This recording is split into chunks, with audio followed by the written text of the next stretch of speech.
MLB legend, ladies and gentlemen, Sean Casey.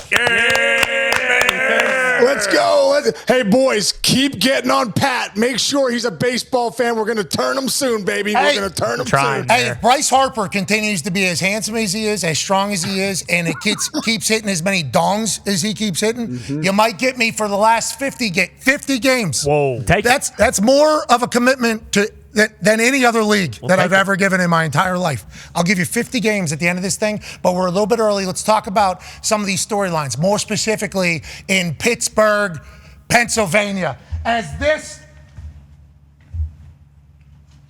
this jersey is now a collector's item. That's right. This jersey is now Whoa, No, it's okay. Whoa. It is a jersey. It is a jersey. The name on the back. Yeah. Name on the front, they should maybe think about. Mystic Dan's, it said. Mystic Dan's. Okay. Mystic Dan's. Anyways, Paul Skeens is debuting for the Pittsburgh Pirates this weekend.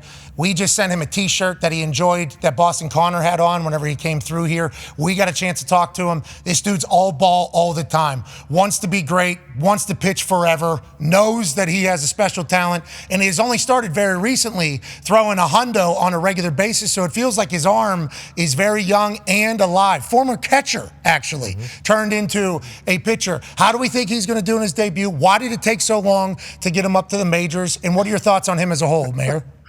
Oh, man. Well, Pat, man, being from the Berg and being out here, this place is so excited for Paul Skeens' arrival tomorrow afternoon against the Cubs. I mean, this is a once-in-a-generational pitcher. I think when the Pirates looked at this draft, they said, Dylan Cruz was kind of sitting there and was an outfielder for LSU. And after watching Skeens, they were saying, this guy's one of one. So how he dominated AAA this last month and a half really just ran through it. I thought should have been up here sooner, but at the end of the day, he's here early May. But I mean, when you look at Steven Strasburg back in 2010, people were so excited about him making the big leagues, and he made an unbelievable debut. I believe he punched out 14 against the Buccos. Well, but Paul Skeens, man, this guy's a 5-pitch mix. He sits at 99.9 miles an hour, can throw up to 102, maybe 103. He's got a new pitch he's throwing through called the splinker, right? It's the split. It's the slinker, the slider, and the splitter. I believe that he added to AAA, which is absolutely filthy. Sinker? Yeah, I think he calls it the splinker, the split and sinker combo. So I don't think we've ever seen anything like this. This guy is going to have an incredible career, and I think tomorrow we're going to see what the hype's all about. Okay, I can't wait to watch. Neither can Tone Diggs of Pittsburgh, Pennsylvania. Yeah, Mayor, I was just looking at Rookie of the Year odds in the NL, and Skeens is at like 6th or 7th, but also other Bucco, part of the Hundo boys, Jared Jones is 3rd in the NL Rookie Year voting. Is when you get two pitchers like this, can you expect the Buccos to turn around if they do anything correct in the front office? Tone, I believe, man. Yeah, listen, at the end of the day, you win on the bump, right? And Jared Jones has been super nasty. I mean, he's throwing 100, and he's been dominant all year long. Mitch Keller the other day threw a complete game, which was huge. But you win with three-headed monsters. You bring Skeens in, all of a sudden he's your ace. He's your number one. Those guys are going to keep the Buccos in the game. I think the big thing with the Pirates this year has been that they haven't swung the bat. So we're kind of waiting for O'Neal Cruz to break out and Sawinski and these guys, but they're going to pitch it. These guys are next level right now in this rotation. Is there a chance he looks like he did in the minors here whenever he gets up to the big leagues? I think so. I really do, man, because his play, his stuff plays at the big league level too. And usually in the minors, you're close to what you're going to be in the big leagues. If you're dominating the minors, you got a good shot to dominate in the big leagues. And this stuff, that's the thing. I've faced guys like Randy Johnson or Billy Wagner, guys with elite stuff. Man, it's a different ball game. I mean, it's a very frustrating at bats. A guy that has a 5-pitch mix like he does. This is not going to be an easy task for the Cubs or anybody that faces him. Willie Wagner is a dog. Billy Wagner is a dog. Yeah, he plays in a shitty division, too, which certainly helps. Go ahead, AJ. Jeez. Hey, Sean, you keep mentioning this 5-pitch mix that Skeens has. Is that kind of what separates him? We know the stature, he's huge. It's got to be intimidating for batters to get in there. Ass. He throws so hard, but huge. I know in the majors, the hitters are so good, you have to have a compliment to that. And he throws so hard consistently.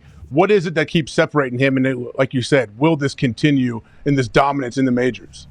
Yeah, AJ, you're right, dude. These guys hit velo up there, man. You know, at the end of the day, you could get a bazooka and just launch this thing 140, and they're going to time it up at some point. Like, you have to be able to pitch. And I think that's one thing about Skeens. When you look at him, you know, he has the fastball that he throws at almost 100 miles an hour. He has that splinker that we were talking about, split sinker mix. He has a nasty curveball, and he has got a great changeup. And I'll tell you what, when you face guys with good velo in the big leagues that can throw a good changeup, that have the curveball changeup combo, it's all about deception. You know, as a pitcher, you're looking for deception against the hitters. So for a guy that throws that hard, you have to respect that fastball as a hitter.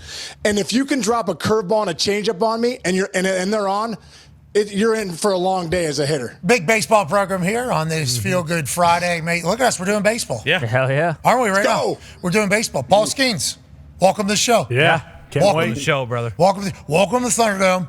Welcome to the show. He has as you talked about his size, he is a fat ass. Big caboose. This guy has a huge ass. And I think, like, just by seeing him sitting here, he's got a lot more room to go, weight room wise too, which I assume will only happen. He is a strappingly large. He's huge. This guy is a monster and still can grow, I think. And I think he's going to. Is that true, or is he like at his peak right now? What are we talking? Dude, he's 21 years old, 6'6", 240 with a big caboose. I think this guy has a chance to throw 105. I honestly do. I think he's only going to get stronger. Doesn't even have that man strength yet. You know, that dad strength where you go up against your dad, you're still a little nervous because you're like, my dad's got dad strength, even though I'm more jacked than him. Paul Skeens hasn't got there yet, and I think he's only going to get better. All right, let's talk about that dad strength and what a lot of baseball is. Connor has a question for you. Yeah, Mayor, look, I'm not a baseball guy. I don't claim to be. I probably will never be one. But we're doing baseball I right know. now. That's why, that's why man. I'm asking the mayor. You know, ever since Jim Leland retired, I decided I'm not watching this sport without Jim in a dugout. But if you were to sell me on baseball, why is now the time to get into baseball? Is it better than it's ever been, and it's only going to get better? Or do you think that the athletes now coming in are just so much better than they have been in the past? No, I think there's a bunch of things that I love, Connor, about the game of baseball. I think one of the things I love is the pitch clock. I think it's made the games quicker. You know, it's a faster paced games. People more involved. What they did with the bases too, with the pick over rule and the bases being a little bigger. There's more stolen bases. These guys are more athletic than they've ever been too. I think there's more thunder. There's more power. I think it's just it's a faster paced game. I think it's a great game to watch. And I think if you and Pat just would get in front of that TV, you know, night in and night out, and you could say, you know what, Connor, we are really watching a great game here, and let's start locking in a little more. Dude, it's a long time. Try to tell You got it. You got it. We'll try. How many games do we have left? Only like 150. No. Yeah, right. It's like 120. It's like Yeah, only 120. about 125. Yeah. Oh yeah, way better. That's Pat. You got it? it.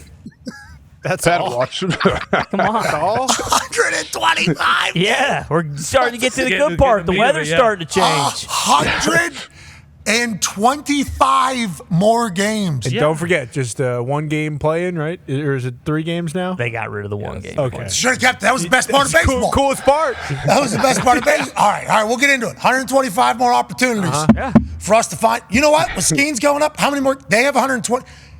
Paul Skeens is going to pitch how many if he plays the rest of the season? He'll probably pitch 25 games, 25, 27 games. That's the lockup. Hey, Boom. Pat, lock in, baby. There's your 27 right there. You said 25 to 27. Skeens' starts. Okay, Let's go. here we go. All right, I appreciate you, Mayor. Thank you for joining us, brother. You're the absolute best. We can catch you. Are you doing MLB Network? Yep, MLB Network. They're going to be airing the game tomorrow, which is huge. And the Mayor's Office podcast. Tune into that, too. And I love you guys, man. Thanks for having me on. We love you too, dude. Ladies and gentlemen, Sean Casey. Yeah, man.